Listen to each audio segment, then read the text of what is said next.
Hi there. This time of year can be crazy with all of the overwhelm and stress and late nights and sugar and holiday concerts and relatives visiting and presents and excitement. And our routines get completely disrupted, and the kids can be at their worst. We can be at their worst, but it doesn't have to be that way. I am Sarah Rosensweet, and I'm here today to talk to you about how to survive the holiday chaos and overwhelm and to really enjoy the holidays. I asked last week to my community, asked my community last week, what are you worried about? What are you struggling with? And I got so many different answers. I've divided them up into 3 sections. This week we're going to be tackling how to survive the messed up routines and the overwhelm. Next week we're going to talk about all of the big emotions of the holidays for kids and the materialism and worrying about the greediness and all of that lovely stuff. And then the following week, the week you will all be super excited about, I think, is how to survive the in-laws and all of the family stress. But back to this week, we are talking about how to survive the chaos and the overwhelm. I am Sarah Rosensweet, Peaceful Parenting Coach, and thank you for joining me today. I just wanted to mention right now, so in case I forget, if you would like a free downloadable version of all of these tips so that you can put it up on your fridge, put it someplace where you'll see it, and not forget to try these tips to make the holiday chaos a little bit less and make holidays easier, you can go to sarahrosensuite.com/holidays and you can download it there. I'll also include a link to that in the video description here. But you can get the one-page thing printed out, and you don't have to take notes right now, so I've got it all for you. First tip to making the holidays easier. This is super proactive, but protect your family's time and space. Really be a mama bear. If somebody asked you to do something, go to a party, host an event, do something, really ask yourself, is this what I want to do? Is this how I want our family to spend our time over this holiday season?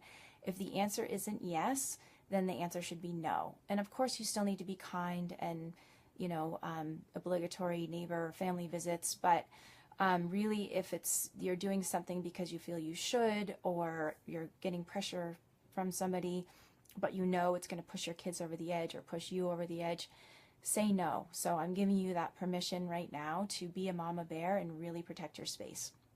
That said, the rest of these tips are going to be helping you with the inevitable difficulties, even if you are pretty good at protecting your space or if you can't do it as much as you would like to. Let's look at how you can make things feel more manageable. So number one, manage yourself. What do I mean by that? 2 things. If mom is not happy, nobody's happy, or dad, or whoever. You as the parent are driving the ship. You're setting the tone for the family. And if you're stressed out and overwhelmed, your kids will absolutely be stressed out and overwhelmed. So you have to set the tone. You have to take care of yourself. You have to do what you need to stay relaxed and happy, or at least reasonably relaxed and happy. So do you need a little bit of time alone every day? Do you need some exercise? Do you need to make sure you're getting enough sleep? My joke was always that I was crossing things off my to-do list, not because I was actually doing them, but because I was realizing that I had too many expectations for myself. So my challenge is always to do less than I think that I can, because otherwise I end up in tears on Christmas Eve. And I haven't in a long time, but there have been times where I just felt like I couldn't fit it all in, and I was a wreck by Christmas Eve. So manage yourself by taking care of yourself to do what you need to do to be a good leader for the family. And the second part of managing yourself is regulating your emotions. So there will be times when you're stressed. There will be times when you're upset. But the key here is to not act when you are upset or when you're out of alignment or state of regulation. So if you're like hijacked by your emotions, take a few minutes. That's when we always, yell or do things that we regret, make some crazy consequence or threat. So if you're finding yourself upset, I've got 2 mantras for you. Stop, drop, and breathe. Well, that's actually really an action. So stop what you're doing. Stop yelling. Stop. Just stop. Shut your mouth. Turn around. walk away for a minute if you can. Drop your agenda, which means don't worry about whatever you're trying to get done in that moment, trying to get someone to do something or stop doing something. Just stop for that moment and breathe. So often we forget to breathe, especially when we're upset. So just breathe, get yourself back into a state of calm, take a mommy or daddy time out. And to do that, sometimes we really need to tell ourselves this is not an emergency, because we often feel like it's an emergency. Our bodies are getting ramped up and we feel like it's an emergency. So manage yourself by regulating your emotions and not acting when you're upset. Stop, drop, and breathe. Tell yourself it's not an emergency. Our third tip is recognize that your child is doing the best they can. If your child could do better, they would do better. Our children naturally want to be good. They naturally want to be in our warm embrace and, on our good sides. And if your child is not acting great or, misbehaving, acting out, it's because they actually can't do better at that moment. That could be a whole nother video topic about how you deal with that. But for right now, it's easier to be, for this video, just remember that your child's doing the best they can. It's a lot easier to be empathetic when you realize that if your child could do better, they would do better. So just use that as your baseline. We're often doing the best we can, even when we act in ways that we don't appreciate later, or that, is not the way we want to act. We're doing the best we can in that moment.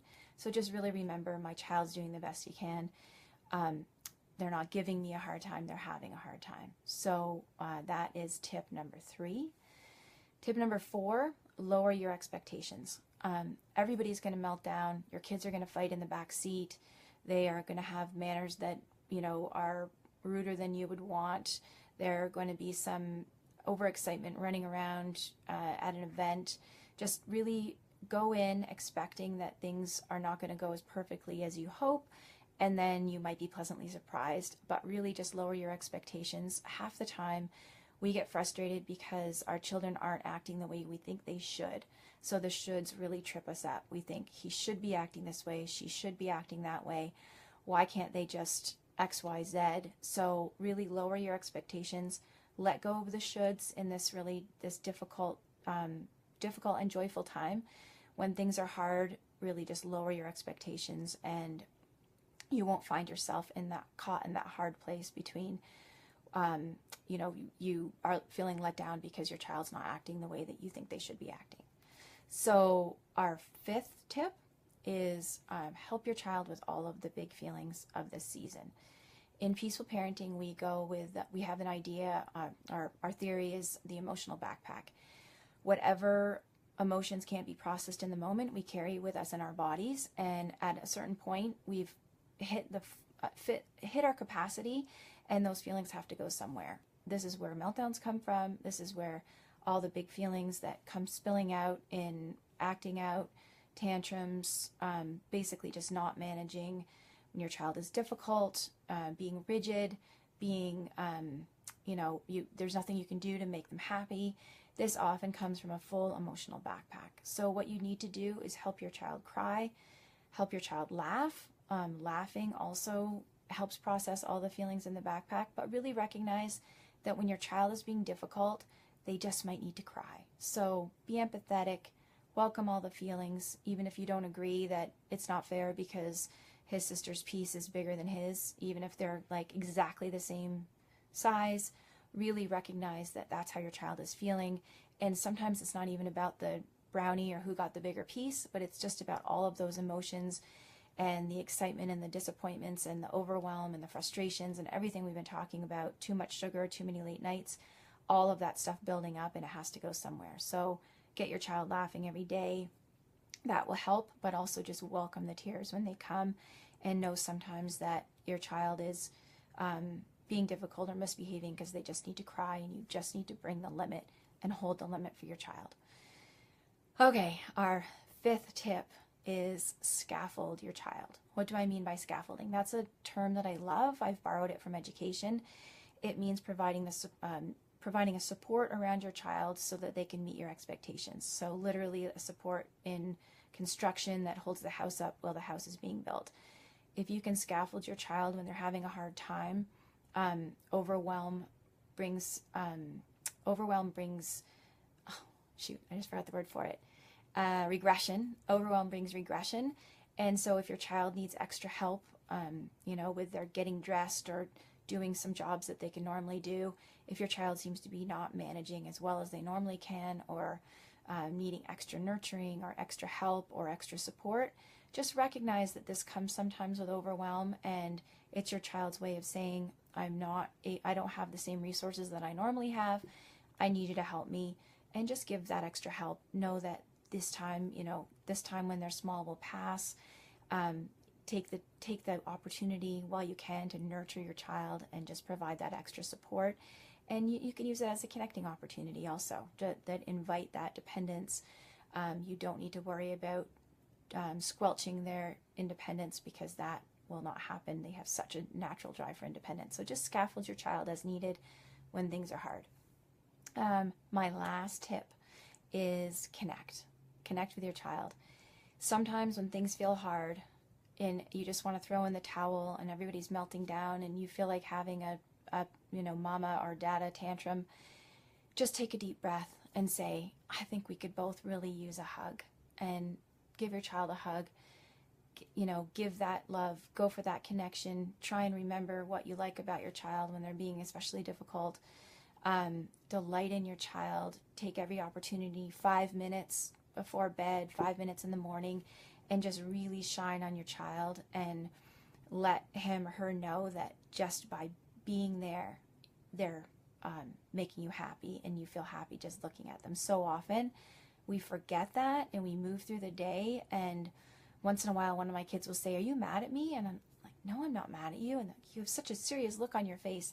And I realize I'm just kind of head down, going through the schedule, trying to cross things off my list. But they see that, and it worries them. They feel like, you know, uh-oh, something's up. So I have to, you know, stop, remember, connect, smile. In one of my other videos, I talked about eyes, smile, nod, which is a great connection too, even if you're not specifically trying to get your child's attention. But like, look them in the eye, smile at them, and nod, and just let them know that you see them and they're there. Connection makes our kids so much more willing to cooperate with us, and it really makes them want what we want. So if you forget everything else I said in this video, don't forget to take the time to connect over these next few weeks when things feel really crazy. Slow down if you can and just give your kid a hug, delight in them, shine on them, and yeah, just that's what this is all about, isn't it? That's why we're here, and that's why we had kids in the first place, and that's why we want the holidays to be really fun and lovely and make the memories. It's all about the connection. There's a great quote by Maya Angelou, and of course I don't have it in front of me, but it's something like, a person won't remember what you did or what you said. They'll remember how you made them feel. And I think that's really, really great for parenting. Our kids won't necessarily remember what we said or what we did, but they'll remember how we made them feel.